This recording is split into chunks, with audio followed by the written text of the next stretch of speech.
Bueno, bon dia a tots i a totes. Gràcies per haver vingut. És una satisfacció per a mi tindre alumnes des de primària fins a ESO.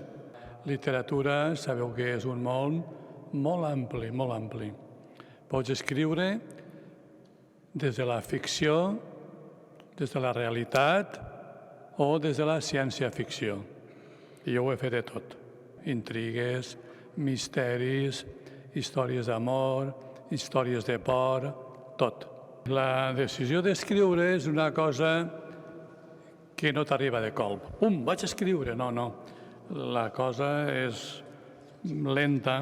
Vaig tindre la sort que em van premiar una primera narració a València i això em va animar a escriure un altre llibre, que és el que, com ha dit la vostra professora, va tindre un gran èxit, que es mor una vida, es trenca un amor, i quan van començar a ensenyar-se el valencià en les escoles, les editorials que feien llibres van començar a pensar en mi i a demanar-me novel·les.